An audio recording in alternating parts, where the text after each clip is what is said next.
ሲመስለኝ ግን የኮማንደሩ ልጅና ሚስት አይ ቲንክ ኃይለኛ ሰዎች ሳይሆኑ አይቀሩም። እኔ ስለ ኮማንደር ልጅና ሚስት አያገባኝም። ፋንቱ ግን ያንን ቤት ለቃ መውጣት አለባት። እኔም ነግሬያት ነበር። በተለይ ይሄኛውን ሚስጥራዊ ወረቀት ካመጣች በኋላ ኮማንደሩ በህይወት አያቆያትም። ግድ የለም ፋንቱ እንደምንም ብዬ እኔ ወደዚህ ቤት አመጣታለሁ። በዛ እንኳን ወደ ኋላ አልልም። በእርግጥ እሷንም ሳናገራት እዛ ቤት የመቆየ ፍላጎት እንደሌላትና ወደዚህ ለመምጣት እንዳቀደች ብሎም እንዳሰበች አውርታኛለች። በነገራችን ላይ በጣም የምትወደድና ደስ የምትል እናት ነው ያለች። ማለቴ መልካምነቷን ለመናገር ነው። እኔ እንጃ ምን እንኳን ለምን ይሄን እንደተናገርኩ አላውቅም። ሲምባ ይሄ ያንተ ጥሩነቶች እንዳሉ ነገር ያለው ግን እየተጋፈጥናቸው ያሉ ሰዎች ቀላል አይመስሉኝም። ምናልባት ያንን መረጃ እዚህ ይዤ መምጣቴ ትልቅ ስህተት ሳይሆን አይቀርም። ይሄን ቤተሰብ ሪስክ ውስጥ መክተት አልፈልግም። አሁንም ቢሆን ያ መረጃ እኛን ጠቀመን እንጂ ቋል ጉዳይ ነው። ቢያንስ ያንተ ስማ ከእስር ቤት አስለቀቅንበታል። አሁን ግን የት እንዳለ ባላውቅም ሰዎቹ ተሰማን ብቻ ሳይሆን ሌላ ሰውም እያታለሉ ነው። በአጠቃላይ ሀገር እያፈረሱ ነው ማለት ይችላል። ትክክል። ስልጣናቸውን ተጠቅመው ህብረተሰቡን እየጎዱ እንደሆነ እሙን ነው። ስለዚህ ይሄ ጉዳይ አንተን ፍትህ ስለማሰጠት ብቻ አይደለም፣ እነዚህን ሰዎች ከስራቸው ነቅሎ እስከ ማስወጣት ነው። ለዚህ ደግሞ እስከ ህይወት መስዋዕትነት ድረስ ለመፋለም ዝግጁ ነው። ዳድ እኔ እንደሆነ ማንንም አልፈራም። ምክንያቱም በአባቱ በኩል የወጣውን ጀግና ልጅ ውጪ ፖሊሶቹና ኮማንደሩ አሉ።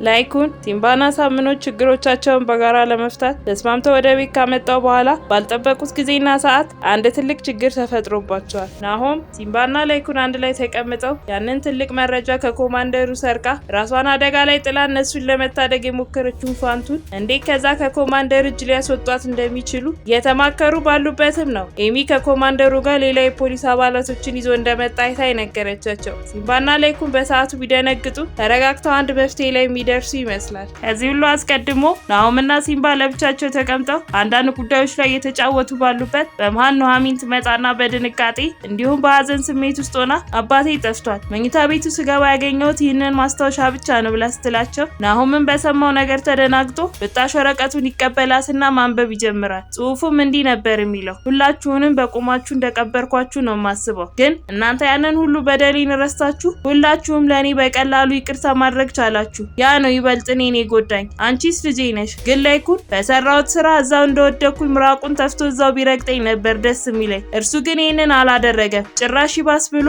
በይቅርታው አነሳኝ። ተሰማ እባክህ ተነሳ፣ ይህ ላንተ አይገባህም ማለቱን ያመመኝ። ያ ነው ይበልጥ የጎዳኝ ልጄ። ምናልባት ከይቅርታው ሌላ ቆንጆ ቁጣ ሰጥቶኝ ቢሆን ኖሮ እንደዚህ ባልተጎዳው ነበር።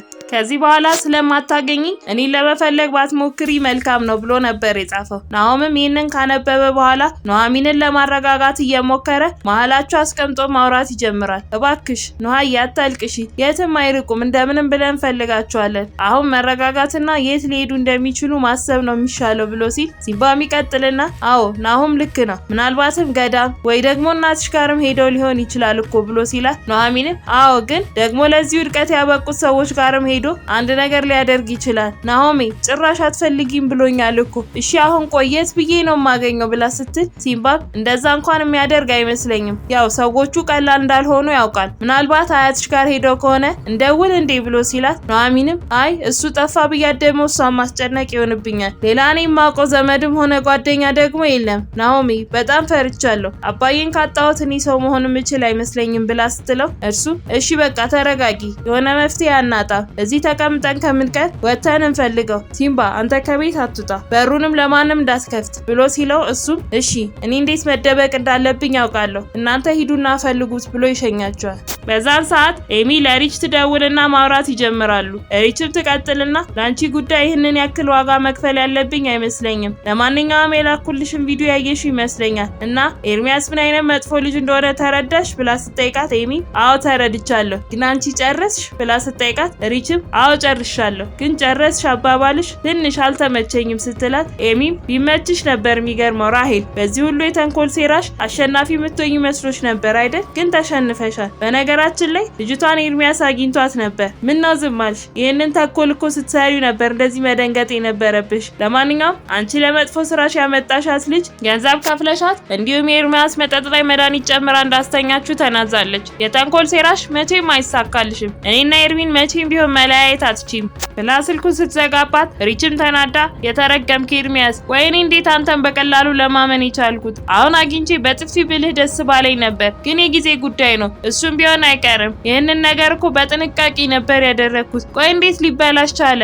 አሁን ልጄንም ኤርሚያስንም በአንድ ጊዜ አጣሁ ማለት ነው። ኤርሚያስንስ በራሴ ጥፋት ነው ያጣሁት። ልጄን ግን በዛች አምራን ምክንያት ነው ያጣሁት። አንቺ እዛ ለሰርግሽ ትዘጋጃለሽ፣ እኔ እዚህ ሁሉንም ነገር አጥቻለሁ፣ አልለቅሽም፣ እገልሻለሁ ብላ ትዝታለች። በዛን ሰዓት ላይ ተሰማ አንድ መንገድ ላይ ለብቻው ቁጭ ብሎ ከራሱ ጋር በጸጸት ማውራት ይጀምራል። ወይኔ ጊዜ በእውነት ከጀግና በላይ ጀግና መሆኑን አሳየኝ። ልኬን አልፌ ነበር፣ ልኬን አሳየኝ። አካል ቢታመምም ወይ በመድኃኒት ካልሆነ ደግሞ በጸበል ይድናል። ህሊና ግን ከታመመ እንዴት ተደርጎ ይዳናል? አሞኛል፣ በገዛቼ ህሊኔን አሳምሜዋለሁ። አሁን ደግሞ እየተጸጸተኝ ነው ያለው። ራሴን መቅጣት አለብኝ። የልጄና የላይኩን ቅጣት ብቻ ይበቃል። ይቅርታቸው በፍጹም ለእኔ ቅጣት ሊሆን አይችልም። አሁንስ ላብድ ነው። እኔ እንደውም ማበዴ ጥሩ ነው። ቢያንስ የትናንት ጥፋቴን እያሰብኩኝ ራሴን አላሳምምም። ይቅር በይኝ ልጄ፣ ይቅር በይኝ። አንገትሽን አስደፋውሽ። ወንድሜ ላይኩን በድያለሁ። እኔ እኮ ራሴን ለራሱ ይቅር ማለት አልቻልኩም። ወይኔ ብሎ ከራሱ ጋር ማውራቱን ይቀጥላል። በዛን ሰዓት ኤሚና ኤርሚ ተገናኝተው መኪና ውስጥ ተቀምጠው እያወሩ ነበር። እሱም ይቀጥልና በመጨረሻ ድል የኛ ሆነ አይደል? ግን ደግሞ እንዳንቺ ቢሆን እኮ ይሄኔ ተሸንፈን ነበር የሚሆነው ብሎ ሲላት እርሷ እባክህ ኤርሚያስ አትፍረድብኝ፣ እውነት ነበር እኮ የሚመስለው ብላ ስትለው እሱም እኔ ላንቺ ያለኝ ፍቅር እውነት አልነበረም ማለት ነው። የተፈጠረው ነገር እኮ አጠራጥሮሽ ነበር። እስኪ አንድ ጊዜ እንኳን በእኔ ቦታ ሆነሽ አስቢ። መቸኮል እኮ አስፈላጊ አልነበረም። ቢያንስ ጉዳዩ ምን እንደሆነ ማጣራት ነበረብሽ ብሎ ሲላት እሷም ኤርሚ አትዋሸኝ እንጂ ብታውቀው ኖሮ እኮ ከኔ በላይ አንተ ችግር ትፈጥር ነበር። ግን ተቀይመኸኛል አይደል ብላ ስጠይቀው እሱ እውነት ለመናገር በጣም አዝኜብሽ ነበር። ግን አንቺ እኔ ላንቺ ያለኝን ፍቅር በምንድን ነው የምትገምቺው? ብቻ የዛሬውን ይቅር ብዬሻለሁ ብሎ ሲላት እሷም ከዚህ በኋላ በፍጹም አንተን አልጠረጥርም። ቆይ ግን ለምንድን ነው ከዚህ ሁሉ ሽማግሌ ልከህ የማትገላገለው? መጀመሪያ ለቤተሰቦቼ እውነቱን አስረዳቸዋለሁ። አንተ ደግሞ ቶሎ ሽማግሌ ላክ። ግን ደግሞ የአሁኑ እሑድ እንዳትልክ እሺ? አልሰማህም አይደል? አምራን ቤታችን ሽማግሌ እንደሚላክላት ብላ ስትለው እሱም የምርሽን ነው? ዶክተር ፋኑኤል እናንተ ቤት ሽምግልና ሊልክ ነው ብሎ ይጠይቃታል። እሷም አዎ፣ እናማ አንተ ሚዜ ለመሆን ተዘጋጅ፣ እኔም ሚዜ ሆናለሁ ብላ ስትለው እሱም በአሁኑ ሚዜ ብንሆንም በቀጣይ ግን እኛንን ሙሽሮቹ ብሎ ይላትና ይተቃቀፋሉ። በዛን ሰዓት ኑሐሚንና ናሆም አባቷን ፈልገው ስላላገኙት ወደ ቤት ተመልሶ እሷ መኝታ ቤት ተቀምጣ እሱ ደግሞ ሳሎን ከሲምባ ጋር ተቀምጦ ባለበት ላይኩን ይመጣል። ግራ በመጋባት ስሜት ሰላምታ እንኳን ሳይሰጣቸው አጠገባቸው ሄዶ ይቀመጥና የሮማን ነገር በጣም አሳሳቢ ሆኗል። ከዝኑ ጋር ተጋጭተው ወድቃ ድንጋይ ከመታት ውጪ ሐኪሞቹ ብሬን ቲዩመር የሚባል በሽታ አለባት ብለዋል። የጭንቅላት እጢ ነው። በጣም አሳሳቢ ደረጃ ላይ ሳይደርስ አይቀር። እሷ ተዋሽ ነበር፣ ካንሰር ያዘኝ ስትል ነበር። ለካ ትልቁን በሽታ ታቅፈዋለች። ሰው ያፉን ፍሬ ይበላል ማለት ይህ ነው። ራስ ላይ በሽታ መጋበዝ ትርፉ ይሄ ነው ብሎ ሲል ናሆምም ይቀጥልና አባዬ እዚህም እኮ ሌላ ችግር ተፈጥሯል፣ አቶ ተሰማ ጠፍቷል ብሎ ሲለው ላይኩንም በድንጋጤ ናሆም ምን እያልከኝ ነው? ተሰማ ጠፍቷል ማለት ምን ማለት ነው ብሎ ሲቆጣው ናሆምም አባዬ ለኑሐሚን የሆነ ብጣሽ ወረቀት ላይ አንድ ነገር ጽፎላት ነው ሄደው። እሷም አሁን ብቻዬን መሆን ፈልጋለሁ ብላ ክፍሏ ነው ያለችው። ፖሊስ ጣቢያ አመልክተናል፣ ግን ደግሞ 48 ሰዓት ሳይሆን ፍለጋ የሚጀምሩ አይመስለኝም። እባክህ አንተን እሺ ልትልህ ትችላለች፣ ሂድና እስቲ አናግራት ብሎ ሲለው ላይኩንም ተነስቶ ወደ ኑሐሚን ጋር ሄደ። እዛ እንደደረሰ ኑሐሚን በለቅሶ ጋሼ አባዬ እኮ ጠፋብኝ፣ እንዴት እንደዚህ ያደርጋል? ያልፈለግንበት ቦታ የለም፣ ግን ልናገኘው አልቻልንም። ሁሉም ጥፋቴ እኔ ነው። እቤቴ ያመጣሁት እንጂ ለእርሱ ምቾት አልሰጠሁትም። ወደ ገዳም የወሰድኩት እዛ ሆኖ ነገሮች እንዲረሳና እንዲረጋጋ ነበር።